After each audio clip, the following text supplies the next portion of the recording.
Hello and welcome to the CMMC Churns. I'm Matt Titcomb, the CEO of Peak InfoSec.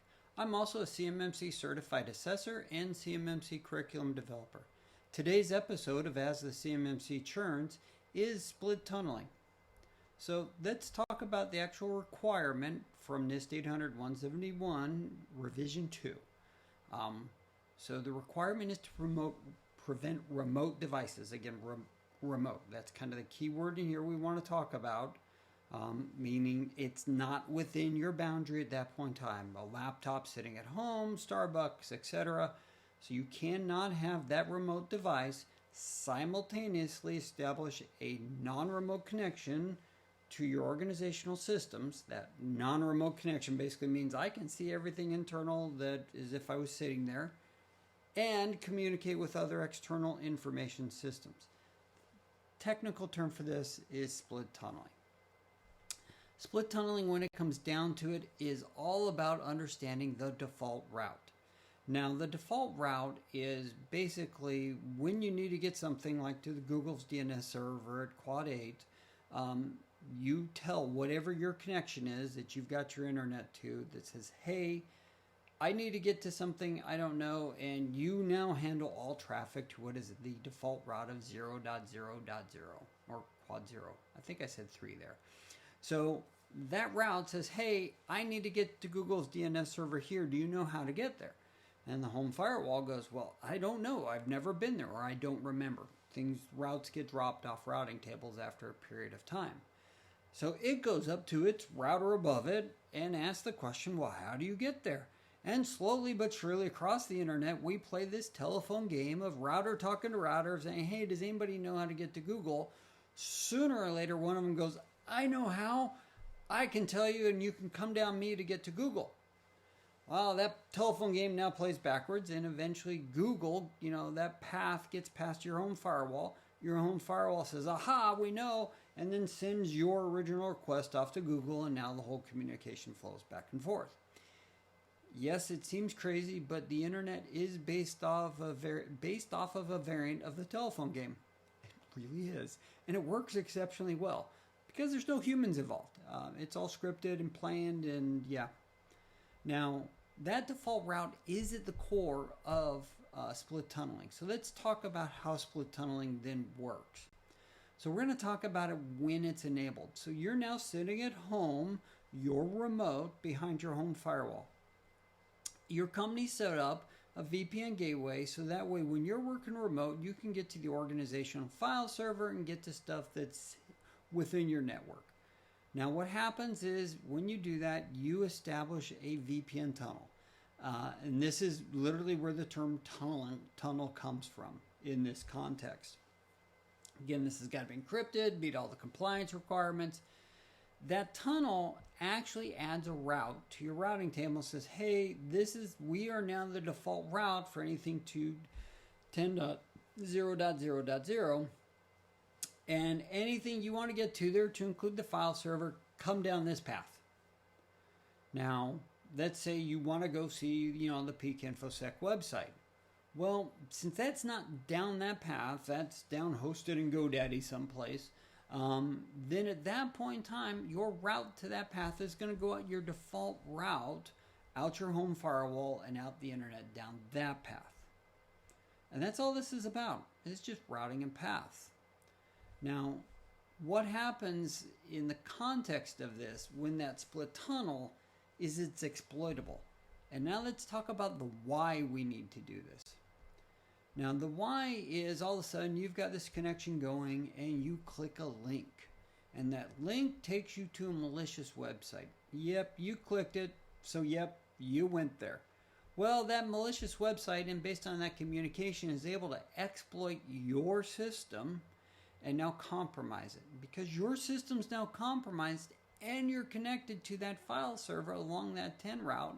And, well, anything else, the hacker can now exploit that path and get into your entire internal network to exfiltrate CUI, take control of things, do command and control, compromise your domain controller. Trust me, this is more the common path than you probably want to believe.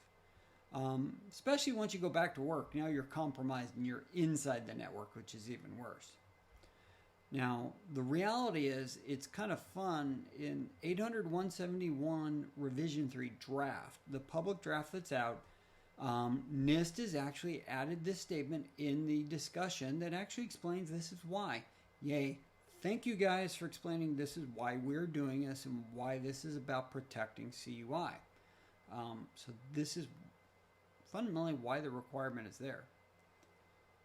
Now, how does this work when you actually prevent split tunneling? Okay, same thing again. You get the path, you get access to internal. However, there's now a change. The VPN gateway is configured to tell your computer, and your computer now must accept this configuration or it's not allowed in, that the new default route is up that path.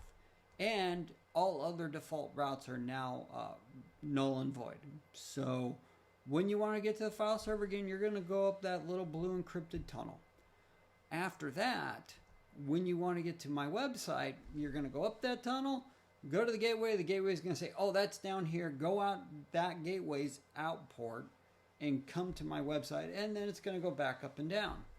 Okay, that's the right way everything should be implemented. Unfortunately, this also causes a hiccup for other parts. Let's say you want to get to the teams hosted in GCC High. Again, this is not behind your firewall. This is not behind your gateway. This is something external, but it's a part of your internal network and you trust it. Well, when split tunneling is disabled or prevented, the path to get to that still goes up that default route, back down to the internet, and then out to GCC High, then back up and back down.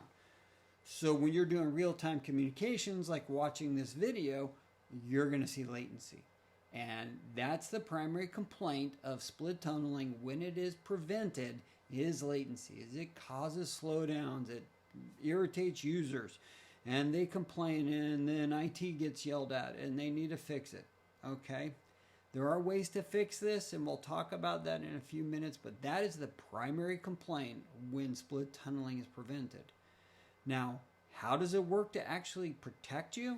Well, when you go to that malicious website, all of a sudden that gateway should be routing that via your firewall or some other protection mechanism, because this is a key external boundary point, and all of a sudden it should stop that traffic.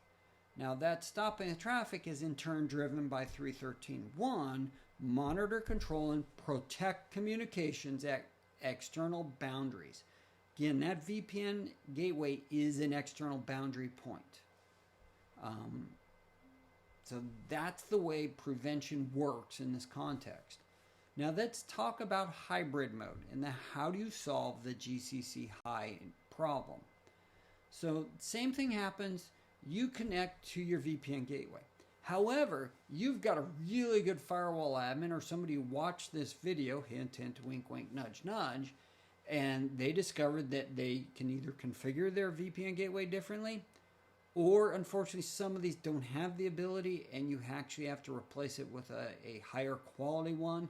Palo Alto, Fortinet, and some others have this ability, where now that default route changes and it says, okay, we are the default route 0.0 except for getting to the URLs for teams in GCC High.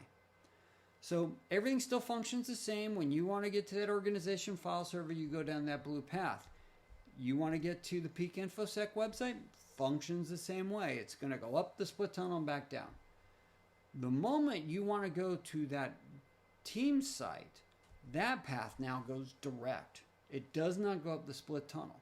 This is perfectly fine and legal in accordance with the definitions around this requirement, because GCC High, SharePoint sites, document libraries, OneDrive, Box, whatever you want to keep in scope is considered internal, and you do not need to do split tunneling when you're accessing it. Now, the same thing, when you do try and get, actually we don't need to cover the malicious because that's not needed at this point. So let's just sum up now. Split tunneling really is a layer 3 routing requirement that applies to remote users accessing internal content. Now, this is designed to prevent hackers from having a backdoor into your internal network. When it's implemented, yes, people will complain if you've got a low quality firewall and it impacts latency issues by adding increased numbers of hops. Now, the firewalls, if you've got a good one, you can create exceptions for what's internal and not have to have it route up behind through the VPN gateway firewall. There was a lot of hope that in 800.171 revision 3 draft, split tunneling was going to go away. Not happening. It's in here. It's in 853 Rev 5, so no change. So for those of y'all that have complained about split tunneling, sorry, here to stay. Again, I'm Matt Titcomb. Thank you for joining us for as the CMMC Churns, and we'll see you next time.